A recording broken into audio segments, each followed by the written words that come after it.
In this video, we will look at the usage of ki in Bushido Risen Sun. In Bushido, the fate of the world hangs not on armies, but on individual heroes, people of extraordinary capacity, attuned to the all-permeating life force known as ki. This force is the fabric of the Bushido universe, and those with the appropriate training or natural talent can tap into this energy source and gain seemingly superhuman powers. In the previous videos, we covered basic rules, movement, ranged attacks, and melee exchanges. If you have not yet watched these videos, it is recommended that you watch those first to catch yourself up, especially the basic rules video. As before with these videos, this is a simplified explanation and remains somewhat incomplete. For further detail, it is recommended you look through the rulebook. You may find the key feats a model can perform on its profile card, along with a description of its use, timing, type, and cost in key tokens. All feats have a cost in key tokens. If the model does not have enough key tokens in its pool, it cannot use the feat or boost. The key statistic on a model usually has two numbers. The leftmost number is how many key tokens the model generates in the start phase. It is also the number used in key tests. The number on the right is the maximum number of key tokens that model can hold. Here, Taru has a key statistic of 1 and 6. So Taru generates 1 key token per turn and can have a maximum of 6 key on his card at any one time. On this card, Kato, the Puppet Master, has a key statistic of 3 and a maximum key of 8. He also has a boost number, this number in the black circle. This number is the amount of key tokens it costs for Kato to add 1 dice to his dice pool in a key test. On this card, a Carapan, which is a mystical animal aligned with the Shadow Clan, has a key statistic of 2 and a maximum key of 0. This means he does not hold on to any of the key he generates, and his key stat of 2 is used for key tests.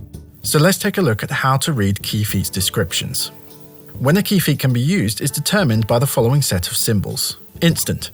If a feat has this symbol, the feat can be used at any time, even if not your activation. The exception to this is during melee and ranged attacks, during which there are fixed times you can use feats. Active.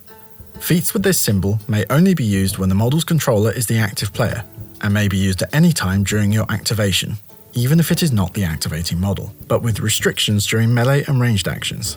Simple. To use a simple key feat requires the model to declare a simple key feat action.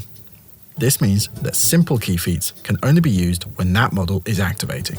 Complex. To use a complex key feat requires the declaration of a complex key feat action. This requires the model completing this feat to be the activating model.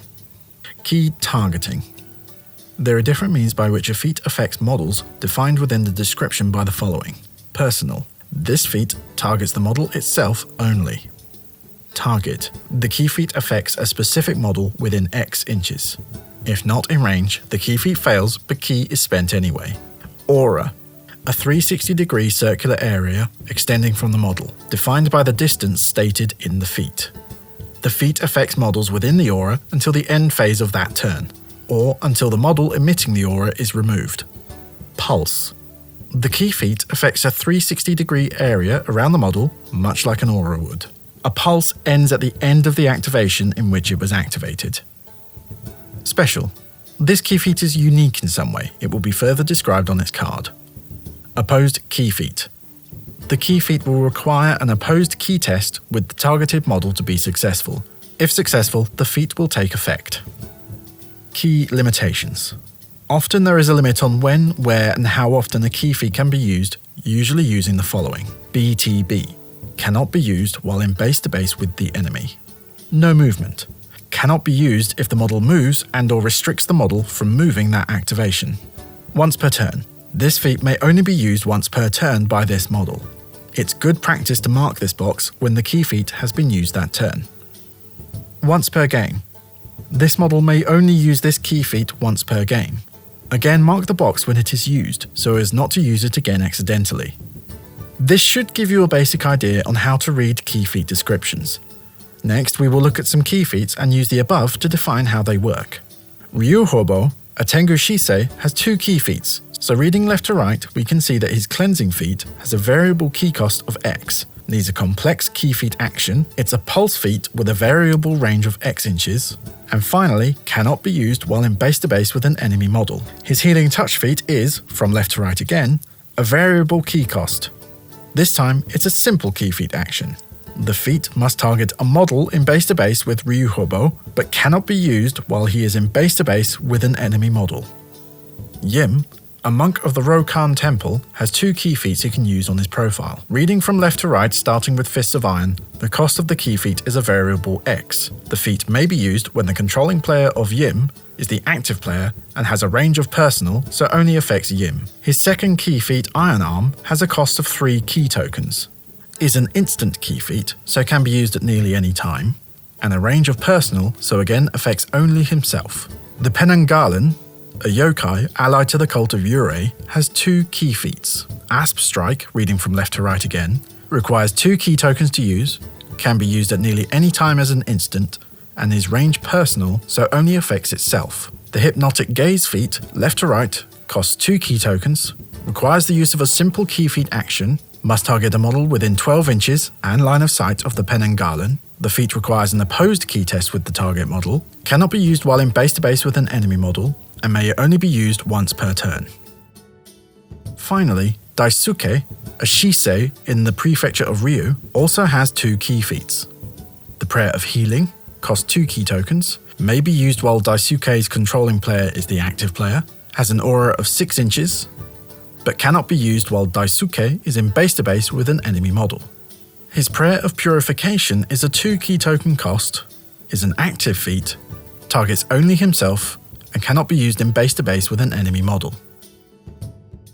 Next we will go through some examples of key feats in action. Example 1. Chiyo of the Ito clan is defending a combat action against Tanaka Yue. In the initiative step of combat, Chiyo decides that she needs to strike first, so uses her key feat Asp Strike, which gives her lightning reflexes, which gives her the initiative in this melee, even though she is not the active model. It's important to note that Chiyo would not be able to use this feat after the initiative step, even though it is an instant feat, as instants and active feats are limited to specific timings in the melee and ranged actions. Example 2. Kappa, a water yokai, decides to use their feat Quagmire. It's a variable feat. Looking at the feat's details on the back, we see that each key token spent on the feat determines how large the aura it emits is. Kappa decides to use 3 key tokens on the feat and turns terrain within 3 inches of Kappa into a swampy, difficult terrain. Example 3.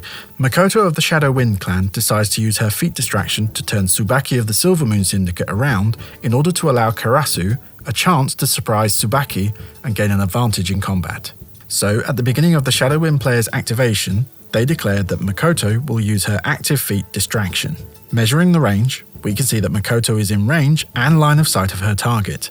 Tsubaki then rolls a key challenge 6 test. Tsubaki fails the test, allowing Makoto's player to turn Tsubaki's facing as they desire. This opens up Karasu to have a direct line to Tsubaki's rear facing and gain the surprise advantage in the ensuing melee.